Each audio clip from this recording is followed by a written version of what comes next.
Warning, a production incident has occurred. Warning, warning, a production incident has occurred.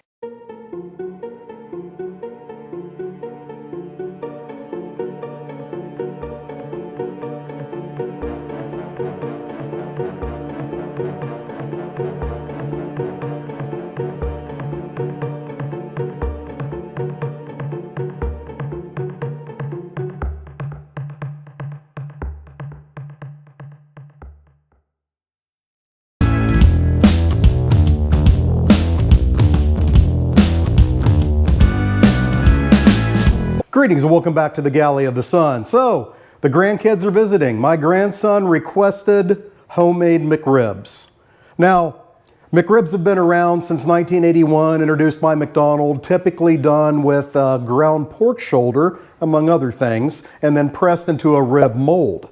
Now, this has been done by other people, but as normal on the Galley of the Sun, if I'm going to do something like this, I'm going to watch a good 5, 10, 15 different videos and pick the best elements out of each one. And that's what I think we're doing today.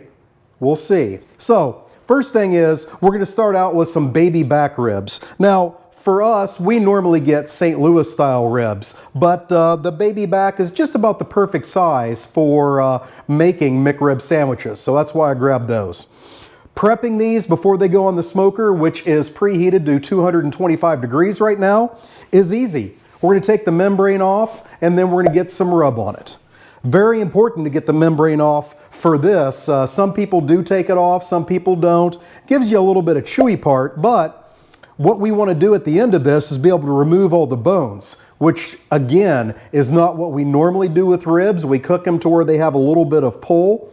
But in this case, we want them not fall apart, but we want them at least where we can pull the bones out and then have our rib slabs to put on our hoagie buns. Let's get that membrane off. Best way to do it is to catch it at a corner, grab it with a paper towel and pull it. If you're having a good day, it'll come off all in one pull.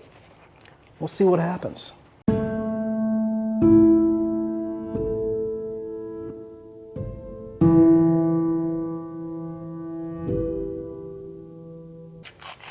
There we go, finally. So lesson learned, if you're getting your butt kicked on one side, flip it and try the other side. There we are. One big piece. All right, next thing you want to do, go along the edges and feel, and if there's any bone parts there, shards or anything that you can take out, take those out. Now we're going to go with the rub. I'm going to use the clean hand, dirty hand method. So this will be my clean hand, this will be my dirty hand. To manipulate the meat. Not easy to say. I'm using two different rubs today. Normally we go with cherry habanero from Our Butts Are Smoking, but I have a ton of rubs up there. I went through there and thought, what two will go together well? Well, I found some Grill Mates Sweet and Smoky, and then some of this Butcher Barbecue Wild Cherry Seasoning. And after taking a whiff, very strong cherry smell, I think it's going to go well on this. So let's get these seasoned up. Get that pushed into the ribs. Oh wow, that cherry smells very strong. I don't remember the last time I used this. All right, again, pressed into the meat. Then these are both going on the top shelf of my smoker. As I said before, set to 225 degrees. Out to the smoker. We're gonna get these on there, bone side down.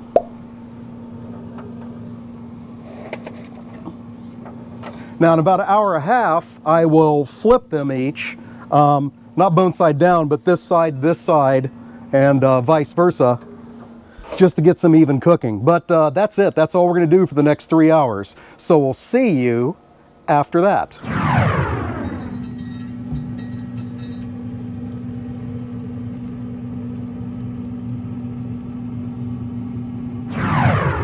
All right, I just pulled the ribs off the smoker. They've been out there for 3 hours, soaked up as much smoke flavor as they're gonna get. Now we're gonna work on getting them tender so we can yank those bones out of there. By no means are they done yet. See, there's hardly any dip in it at all, but that's fine. We're gonna get them there. 1 cup. I'm gonna put 3/4 of a cup of apple juice in here. And then I'm gonna fill it up to 1 cup, so another 1/4 cup of some Revel Stoke roasted pecan whiskey. This stuff's incredible, and it's going to give a great flavor to those ribs. We're going to give that a quick mix, just to make sure the whiskey and apple juice is all melted together, and set that aside. I have 2 large pieces of foil here, 1 for each rack of ribs. So we've got the foil, grab the ribs. Maybe we can do this one-handed. Yep. Okay, this time we're putting the meat side down. Remember, we were smoking out there with the bone side down. Now it's the meat side down.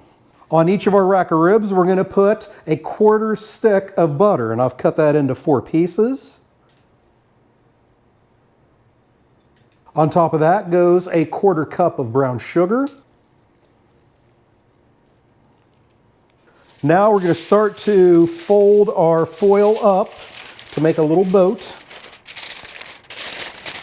And then carefully on top of that, whoa, I said carefully, is going to go half of our apple juice whiskey mixture.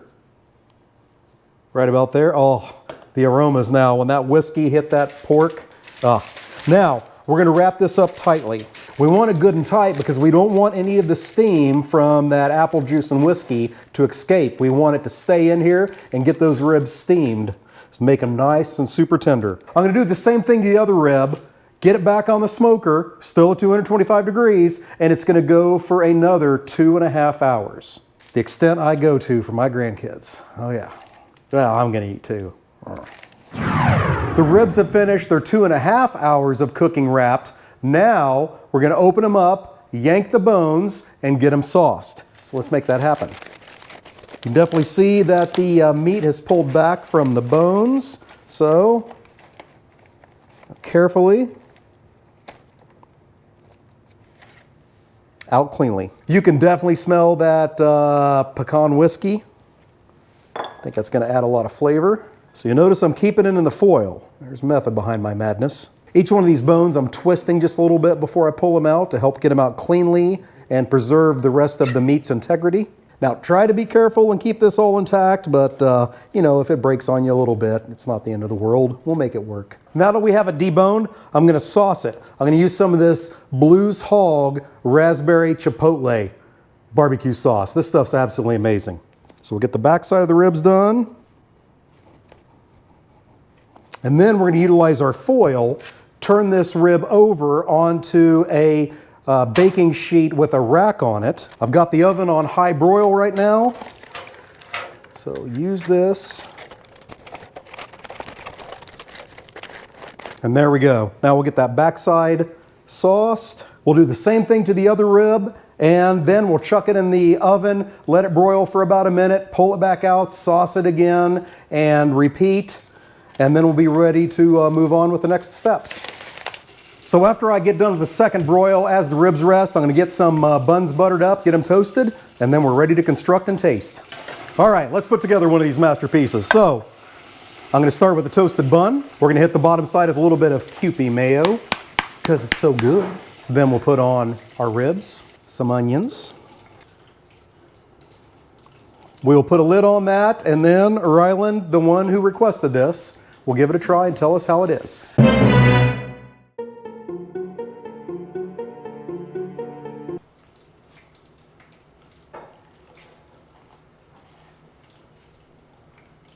Hey, as he's chewing and thinking, if you like what you saw today, make sure you hit that like button, hit the subscribe button, never miss an episode. What is your favorite fast food recreation? Let me know. Maybe we'll give it a shot. All right. What say you? The meat and the pickles are really good with each other. Mm-hmm. What do you think of that barbecue sauce? It's good. Does it taste like a McRibs? Yes. All right. There we go. Is it better than a McRib sandwich from McDonald's? Even though I never had one, I would say yes. There you go. He's a good grandson. Hey, thank you so much for watching today. And until we see you next time, fair winds and following seas.